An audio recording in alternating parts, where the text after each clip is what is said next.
आपको ना एक फैक्ट बताता हूँ। आपकी इंटरनेट की speed 70% of the internet speed is waste अगर आपके पास अच्छा नेटवर्क नहीं है। वो 4G का हो, 5G का हो, आपके घर पे फाइबर लगा हो, एयर फाइबर लगा हो, किसी का भी हो, एयरटेल का हो, जियो का हो, बीएसएनएल का हो, वो सारी आपकी वेस्ट है अगर आपके पास अच्छे नेटवर्क नहीं है घर पे। उसको चाहे वाई-फाई बोलो, चाहे 4G बोलो, चाहे 5G बोलो। तो इसका सॉल्यूशन क्या है? सॉल्यूशन से पहले मैं आपको एक एग्ज़ाम्पल देता हूँ और कुछ केस स्टडीज़ बताता हूँ कि क्या चीज़ें रहती है जिससे नेटवर्क अच्छे नहीं आते हैं। तो एग्ज़ाम्पल ले लीजिए क्या होता है। कई कस्टमर के घर पे 5G वाले 5 गीगाहर्ट्ज़ वाले 5G कुछ और है, 5 गीगाहर्ट्ज़ कुछ और है। 5 गीगाहर्ट्ज़ वाले मॉडेम लगे होंगे, ठीक है? वाई-फाई राउटर्स लगे होंगे, तो वो आपके घरों में लगे हैं 5G वाले। आपको पता होगा 5G ही बोलते हैं शॉर्ट टर्म में। 5 गीगाहर्ट्ज़ मेन उसका चीज़ है जिसे बोला जाता है।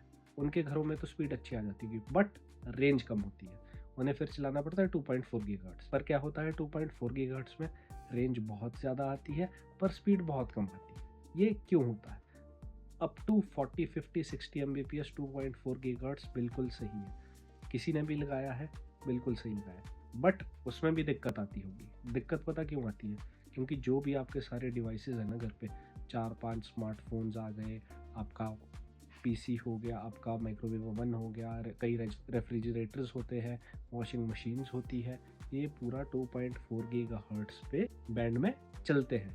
इन अ सिंपल वर्ड्स ये है, टेक्निकल टर्म में कुछ और कहा जाता है, शायद वो आपको समझ ना आए। तो ये एक चीज़ रहती है। तो उससे क्या होता है, कंजेशन हो जाता है पूरे डिवाइसेस का। जब वो कंजेशन हो गया तो वो पूरा कंजेशन मतलब कि ट्रैफिक हो जाता है। ट्रैफिक पूरा बन गया तो उसकी वजह से स्पीड बहुत कम आती है और आपको वो क्या होता है, लैगिनेस फील होती है। यूट्यूब चल रहा है, फिर स्टॉप हो रहा है, इंस्टाग्राम चल रहा है, फिर बफरिंग कर रहा है, फिर से स्टार्ट हो जाता है। फेसबुक में भी ये होता है। कई केसेस में कोई वेबसाइट चला रहा है तो बहुत टाइम रीलोड होने में लेती है या लोड होने में लेती है। तो ये आपके पास दिक्कत हो रही होगी। अब इसमें गलती सिर्फ कस्टमर की नहीं है। कस्टमर की तो खैर गलती है ही नहीं, बिकॉज़ उसको नॉलेज होती नहीं है। जिनको नॉलेज होती है वो अपनी तरफ से बहुत कोशिश करते हैं इन सबको ठीक करने में।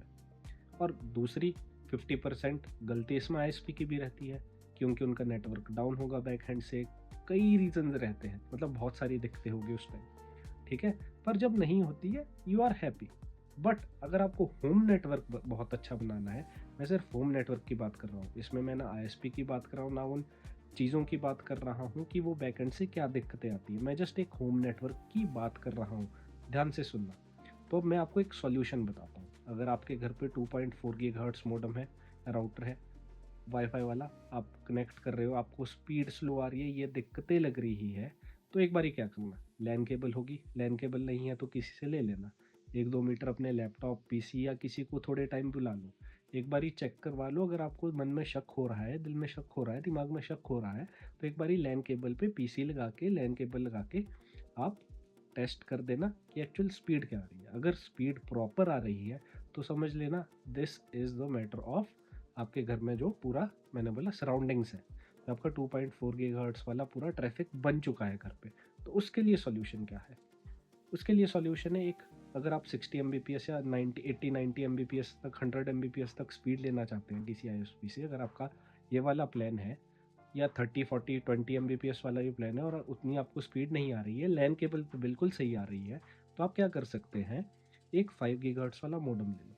ठीक है, मॉडेम राउटर वाईफाई वाला मॉडेम ले लो और उसको अपने घर पे इंस्टॉल करवा दो। इंस्टॉलर बहुत है, मैं हर वीडियो में कहता हूँ इंस्टॉलर बहुत है, जिनको नॉलेज है, बस आपको उनको ढूंढना होता है।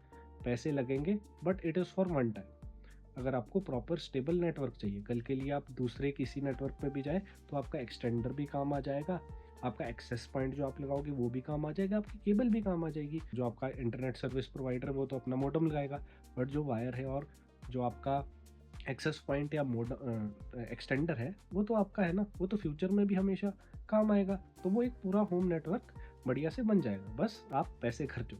अगर आपको कुछ ऐसा लग रहा है ना कि मैं कुछ गलत बता रहा हूँ, प्लीज़ मुझे टोक सकते हो, कमेंट कर सकते हो, क्योंकि हो सकता है मेरे पास नॉलेज कम हो, मेरे पास एक्सपीरियंस कम हो, तो आप कमेंट में बिल्कुल मुझे बता सकते हो ये ऐसा नहीं होता, ये ऐसा होता है। मैं ना कुछ अच्छे 5 गीगाहर्ट्ज़ राउटर वाले लिंक्स अमेज़ॉन वाले लिंक डिस्क्रिप्शन में दे रहा हूँ, वहाँ से आप बाय कर सकते हैं डायरेक्टली, इसमें आपको दिक्कत नहीं होगी कुछ अच्छा ढूंढने में। तो आप वो 5 गीगाहर्ट्ज़ वाला मॉडेम ले लो और उसे ऐसी जगह लगाओ जहाँ से आपको लगे पूरा टाइम ले लो, पूरा टाइम आपको लगे।